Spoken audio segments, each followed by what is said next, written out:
evening and welcome to the Don't Believe the Hype Show. I'm Valerie Kelso, and tonight we have got another special and amazing single mother, Jamice Saif.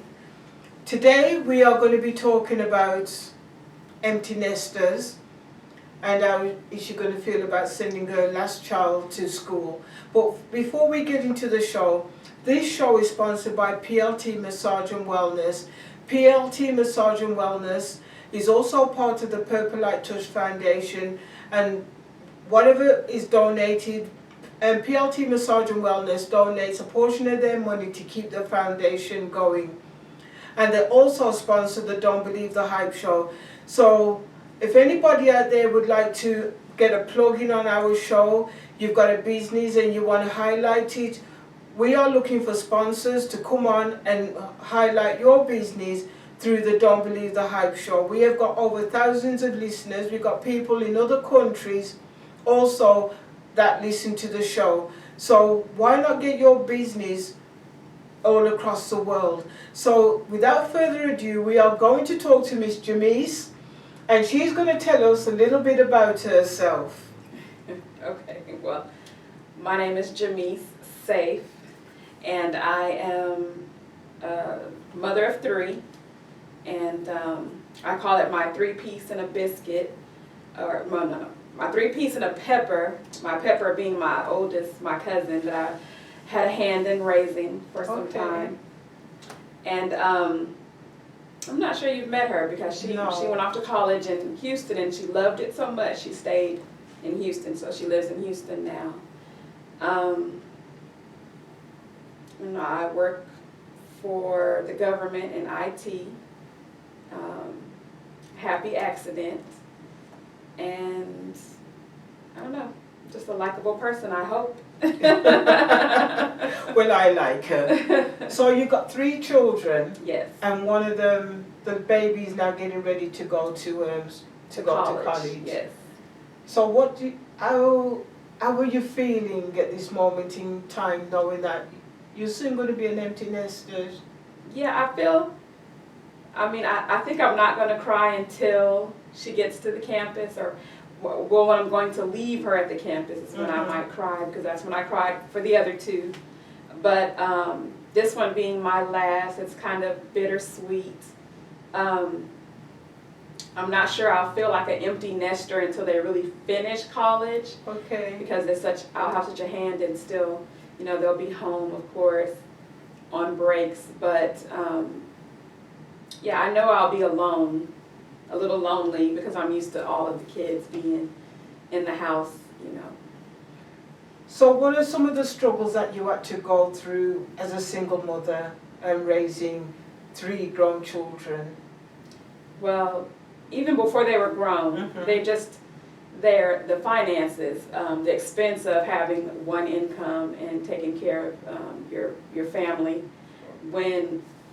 you would think that it generally would be 2 incomes at least in the home. So just having to stretch and squeeze, every cent out of, everything I'm doing, and just trying to make it, See, I know Jamice getting her last daughter to, the middle one, it's been a real big struggle because she went to school and then things happened and she's like tried her best, she is doing her best to keep her in school, and now she's got the final one going into school, you know what I mean? So having 3 children, was it easy getting grants, sponsors or whatever to get them into school? I wouldn't say it was easy, because you have to go out there and find them. They're not going to just be plopped on your lap. So, and people sometimes don't tell you about resources that are available. So it's important to just try to dig and look and ask a lot of questions, and let people know that you need help. That's a hard thing for me, is telling someone that I need help. But for instance, when I told my son's school that his university was a private university and very expensive, they told me about a scholarship that Fort Worth ISD had for students, that they partnered with the United Negro College Fund. And so I was, excited to learn that, and it was like $5,000 for him to go to school. And he received that scholarship for 3 years. So is he still getting that scholarship now? Because I know he's in his 4th year. He's in his 5th year, actually. 5th? Wow, that long. Yeah, due to COVID, he had a break when they sent the kids home, and then some virtual learning that he was struggling with. So he had a couple of classes that he has to retake. And then because of his degree, he has a pre-law, he's seeking a pre-law degree, and he has additional science classes that he has to take that I don't understand what that's about, but he's got to really buckle down and get this last year done, so hopefully he'll do fine. So you just mentioned about the Negro Scholarship. That is news to me, so talk a little bit and tell the audience, what is this Negro Scholarship? Well, it's the United Negro College Fund. Okay. Helps African American students just pay for school, and so there's a lot of different agencies and businesses that partner with them to help fund for the students, and then they partner with different, like they partnered with Fort Worth ISD.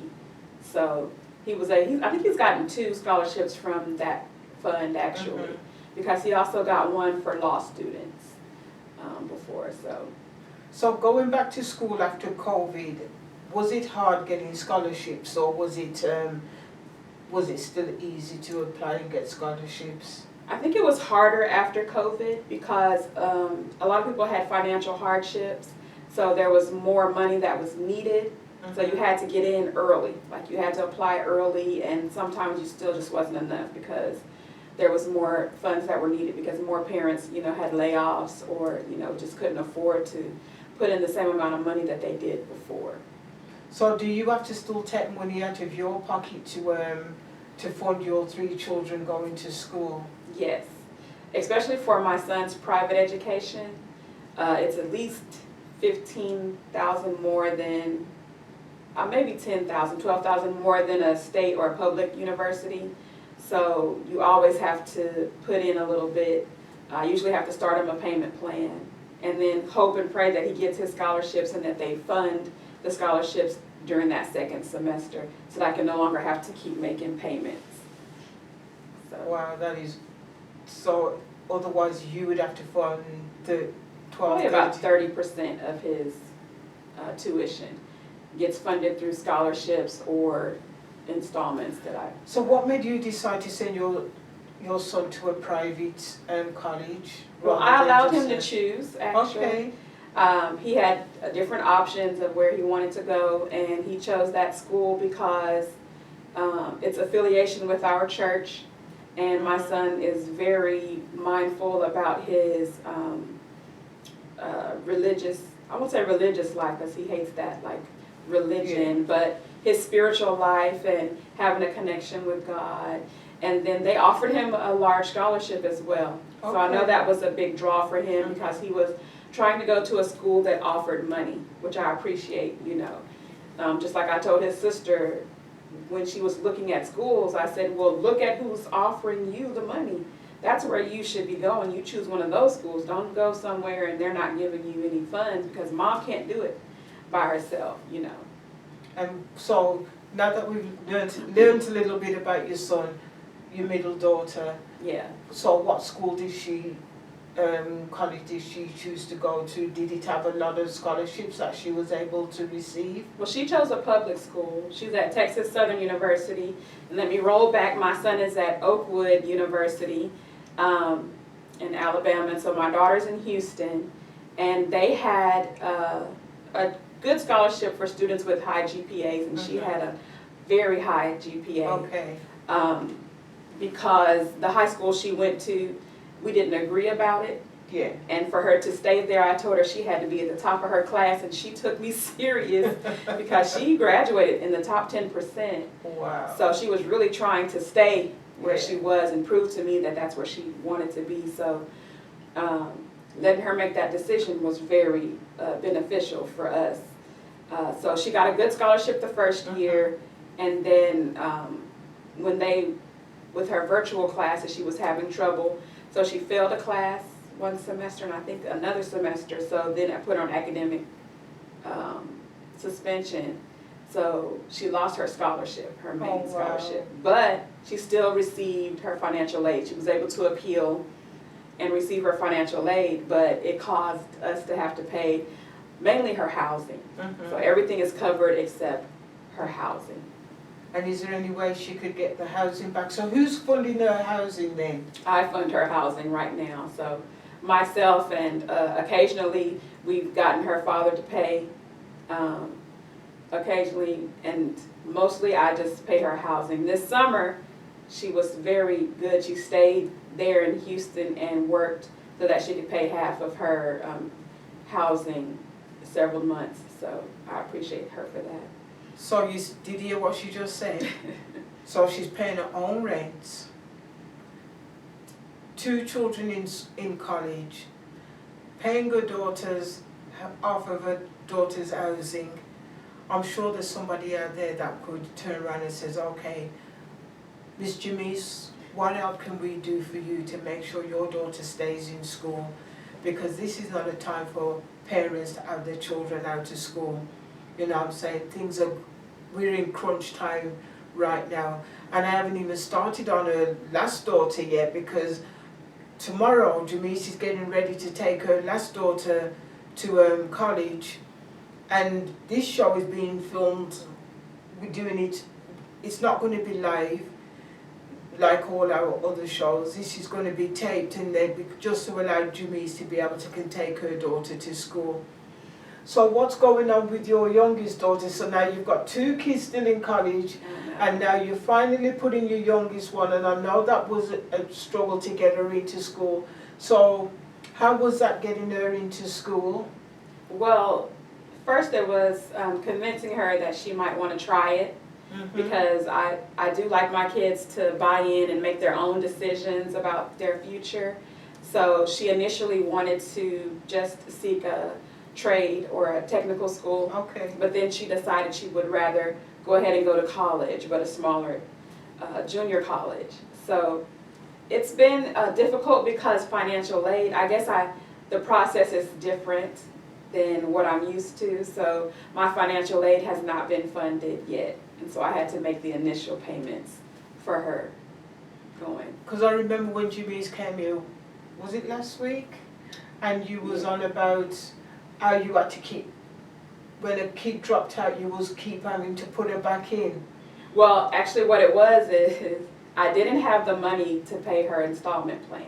Okay. And so by a certain date, they'll drop your classes, drop all your classes, and so you're dropped out of the school.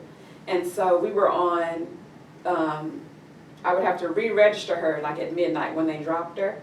I would just go right back in and re-register her, and then make sure she was on the housing wait list. So I was doing that until I was able to work enough to have enough to pay her installment for her school. So now that you made that installment and now she's got housing, so what's going to happen with all her future payments? Well, hopefully her financial aid will clear and they'll cover the remainder. So I have one more payment to make, because once they added housing, it adds additional funds, because of course housing costs more than just the regular tuition. Plus they're required to have a meal plan. So it just increases your installment. So I'm having to gather another installment basically. So what's your biggest struggle right now as a single mother trying to get 3 children through school? What's your biggest struggle? I mean, most would expect me to say the money, but I think it's making my kids realize that they can do it. That regardless of how mom has to get the money or anything like that, that they can still do it. Like my son wants to be close to me sometimes because he sees me working too hard sometimes, so he's been like, he didn't want to go back to college at first this last year. He wanted to stay home and help me get his sister started. But I just wanted him to not take a break, just continue on and finish. So when will he finish school? This year. Yeah, he'll finish this year. So it's only that's Probably only like June maybe. Oh, so that's next year. Yeah. Next year. Yeah, because they have this semester and then they go into the next semester of school year. So even, yeah, we're talking about college children. So growing your children up as a single mother, I know you wasn't always single, you was married for a period of time. And so what was it like getting those children through school to the point where you've got them today? Well, so my marriage, my husband and I separated, and then our marriage ended when my son was very young. So my kids were not even in school yet, elementary. And when they got into elementary school, I just started finding ways to save and ways to make my dollar stretch. So I would go thrift store shopping. I learned how to, like purchase things at a thrift store that was name brand, even if it wasn't my kid's size, but I'd go to find kids clothing that was name brand, and then I would take it to a consignment store where they would give me more money for it than I paid, and then I would buy things there. Like my kids used to go to Kid, they had brand new not name brand, but brand new uniforms, school uniforms, and I was able to get their school uniforms that way. So how would you encourage a single mom who's not sending the children to school, but Just every day. Every day. What encouragement could you give another mother out there that's struggling and thinking there's no way she can be able to send her children to school? I mean, I think outside of just sending your child to college, that you just, take your 2 steps forward as much as you can. So you might feel like you're not able to progress, but every day if you make a step forward and another step forward, like I didn't finish college myself, but I would try to take any classes my job offered or any free trainings they offered to increase my skill level. And then I would apply for jobs even if I felt a little like I might not be qualified or might not get it. I would just continue to try to improve. So that's how I think you can approach motherhood, that you just continue to try to improve. And that's one of the things I like to do, even for myself. I did leave school with my GECs, you call them GEDs over here, but I left school when I was 15, going nearly 16, because that was the legal age you could finish school in England. But you had to sit all your exams if you wanted to make sure you got your GECs, which I did, you know what I'm saying? And even though after finishing school I was pregnant, I still strive to be the best I can be. So not because you're pregnant at an early age you don't feel that you can't be somebody. You can be anything that you want, but you've got to apply it in your brain and believe in yourself that you can do it. And like now you've got your young girl, that your youngest one who's going to school tomorrow. What is your feelings right now about sending your baby to school? Because we messed up, me, my other kids, and you. She's a bit spoiled, and she's a very quiet person. She's very introverted, so sometimes she won't speak out. So I'm worried about that, about her speaking out and to other people, and I want her to meet other people and just kind of expand her horizons. What do you mean me? I ain't doing nothing to your daughter. Definitely you spoil her.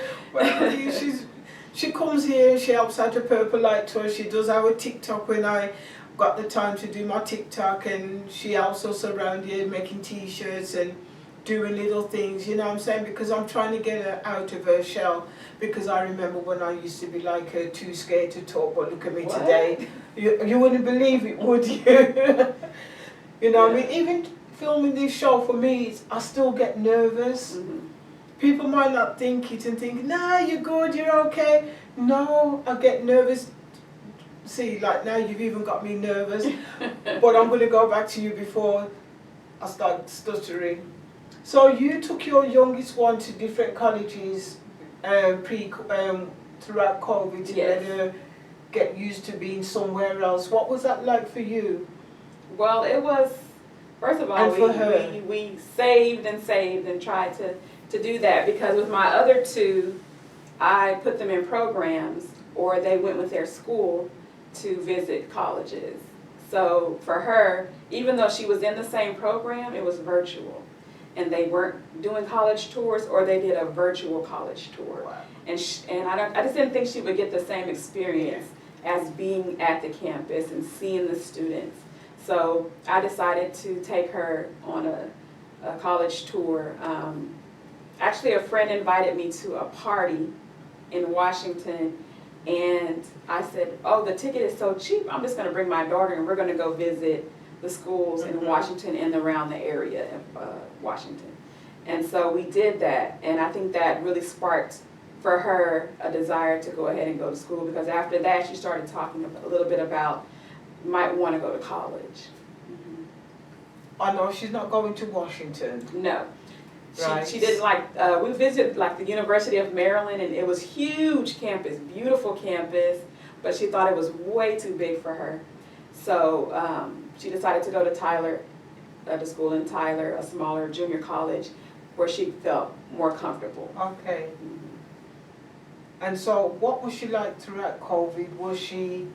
Did COVID have an effect more on her, that she wanted to stay in a smaller school, or how did she cope throughout COVID? Well, she loved being home and virtual learning. So when she had to go back to her school environment, she kind of, she didn't like it at all. And she was very unhappy. And then it was just a different format for her, moving back into the in-person learning.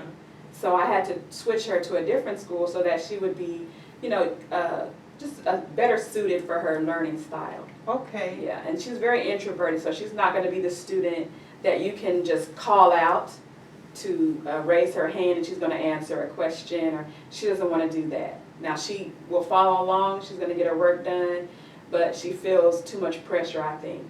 So I'm hoping that college will help her, you know, to break out, to break out that. Was your other children like the baby, or were they not?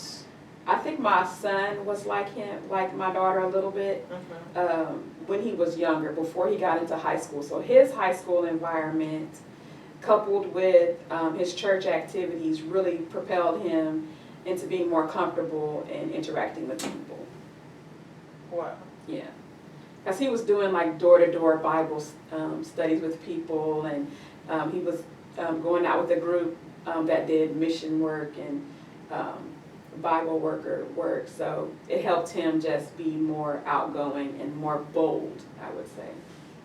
So what advice would you give to a single mother who wants to send her child to school and she's worried about the finances, and she's working a job like how you're working a job? What advice would you give her to let her know it's okay? Well, I would say, I mean, of course, it's easy to say it's okay, but to seek different resources, to start applying for scholarships early. You can get scholarships so early. Sometimes the kids can earn scholarships in middle school, 9th, 10th, 11th grade. You don't have to wait until their senior year, because a lot of times funds start getting depleted around that time. So you want to start gathering those things early. And then putting the kids in programs, enrichment programs or summer programs, after school things, so that they can have a full, well-rounded student, so they'll be desirable for those people who are looking at people who submit the scholarships. So your son, he's going to school for Pre-law. pre-law, and your daughter, she's going for social work. My middle child is going for social work. Yeah, she really enjoyed, so we do community service together, and she really, really enjoyed doing community service.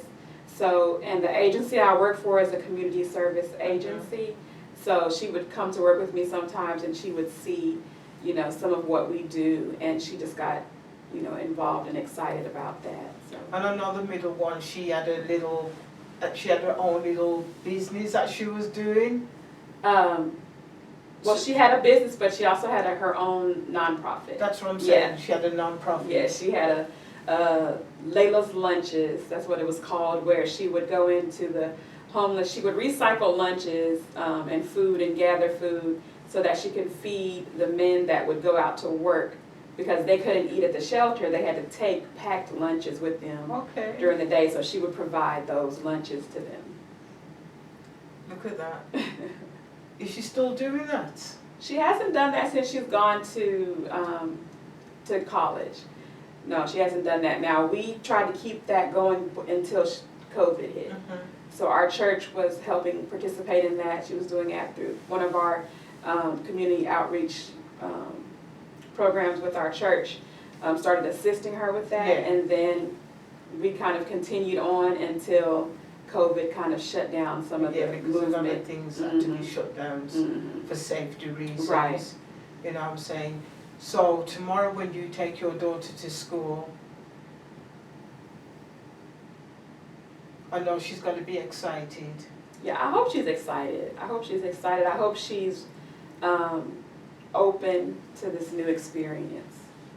I don't know, will she talk to you and tell you, Mom, I'm scared, I don't want to stay, or whatever, because, you know, she's that way inclined? Do you think she's going to... Well, today, because we wanted to leave this morning, but we ended up not leaving this morning, the weather, and then we were still trying to work through financial issues, but she was like, I don't know. And I think part of her saying she doesn't know or she's not too excited was that she was worried I wouldn't get funds together for her to go. You know, I know we did a little bit of a scholarship to help out, but our foundation is not just people thinking it's just someone coming in, getting a massage and sending them out on the way. We do much more than that. And that's why I'm always trying to push for people to donate. Yeah. Because somebody like Janice, who's trying to make sure her 3 children stay in school, that's what we do here at Purple Light Touch Foundation. Because it's nobody, even having a 2-parent family, they know the struggles of keeping their children in school. Yeah. So imagine a single mother with 3 children doing her best to keep her children in school. You know, I mean, now she's going all the way to Tyler. She's going to need gas money. The daughter's going to need to make sure she gets food. We're going to have to make sure that all these things are taken care of, that she doesn't feel, Mom can't afford this, so I'm going to not go to school. No child should ever be in that position that because of their mom or because of the situation at home that they feel that they don't need to go to school. I don't believe that, I really don't. And I'm going to do my best to make sure she goes to school just because I feel this is going to be beneficial to take her out of her shell a little bit. Oh yeah, that's why I was pushing so hard for her to do it and working little side jobs, just making sure that she can get what she needs. You know, I mean, when where are you? I'm at work. You know, I mean, you've already left your job and you're working till all hours of the morning just to make sure her children go to school. I know within my heart and heart there's somebody out there who can see the struggle on this young lady's face, who's willing to say, you know what, I'm going to step up to the plate. Janice, what do you need? And you don't even have to give it to Janice. Anything that comes through the foundation that you put her name on it and say this is for your daughter's to stay in school, I'm going to make sure she gets every penny. I don't keep, you'd be surprised to know what we do here at the foundation. It's not just about me. I have people that back me up and help me. Janice is one of them. She's the one behind the camera making sure the show runs how it's supposed to run. She does a lot for Purple Light Touch Foundation because I'm going to put you on blast, I ain't going to lie to you. This is a single mother who was once homeless but still felt the need she had to make something of herself just because she didn't want her children to go through what she went through. That's why we do Purple Light Touch Foundation. That's why I wanted to do this show with Janice on here, because I know it can't be easy. I know it can't. So if you can find it in your heart to help out Janice, to make sure her daughter stays in school, you know who you are. You know God is talking to you right now. You'll never see me do another show like this where I'm pleading on behalf of somebody. Janice, what does Don't Believe the Hype mean to you? So, like one of the things I hear some mothers say when they find out my kids are in school, my 3, and they say, well, I couldn't do that. And it's just, I think that's what don't believe the hype is. Like, believing that you can do things that people will hype and say, you can't do it. You know, as a single mother, your kids are going to be repeating the cycle that you are in. And your kids don't have to do that. You can break that cycle, so don't believe the hype on that. And don't believe that you can't have a full and rich life as a single parent. You know, don't believe that hype that you can't have that. You can have a full and rich life for you and your kids. Didier, you can still have a rich life for your children. One thing before we go, I've never heard Jimmy shout at her kids. Her kids can come to her anytime, day or night. They will call her and say, Mom, I need help. That is a mother that loves her children, that her children don't feel no way in calling her regardless of the issues that they're going through. This is a family that has stuck together because they pray together. You know what I'm saying? And that is something that I do know. And if your child cannot come to you at any time of the day or night, and talk to you and tell you what's going on, then you haven't really got a family. You've got children, but you haven't really got a family. And to know that your children can come to you, and I know they can come to you, and they don't feel no way talking to her about boys, about what's going on in their lives, and that's important as a mother, that your child shouldn't feel no way in expressing who they are as children, as a family. That is a family unit. You know what I mean? And that's one thing I know that your kids call you 24/7. They do. And I've never heard you turn around and said, look, I can't talk. You make time for your children. I mean, I try. There are times, but you But just that's want to only be because open you're as you working, can. yeah. You be as open as you can so that they'll feel comfortable coming to me for anything. So if anybody out there would like to assist Jamise in making sure her 3 children stay in school, especially the baby, that's the one who I'm more concerned about, because of, I know she's so quiet, it's unreal. And for her to make that step to go to school, I'm really surprised. I really am. I'm a little not gonna surprised lie. too, but I'm proud of her. So. And I'm proud of her, that's why, Yeah. you know what I mean? Reach out. Touch somebody else. Thank you for tuning into the Don't Believe the Hype show. We will see you back in a few weeks' time. Thank you once again. And if you can help a single mother with 3 children continue to grow, continue to share the love that she has got for her 3 children, you know where to find us. Purple Light Touch Foundation, or you can even, is there a number they can call you on, or if you want to know? They can reach out to the foundation. They can reach out to Purple Yeah. Light Touch Foundation. They can reach me on any of my cell phones, because most of you know that Valerie's got 4 phones, so you can't tell me that you couldn't get through, right? You can call me on 817-350-0444, or you can call the Don't Believe the Hype show phone number, which is 817-655-4105. Thank you for tuning in. Have a wonderful and blessed week. Stay safe with all this rain that's going on. Like you said, you know, don't believe the hype. You prayed for rain and you got it. Anyway, you all have a wonderful and blessed week. Bye.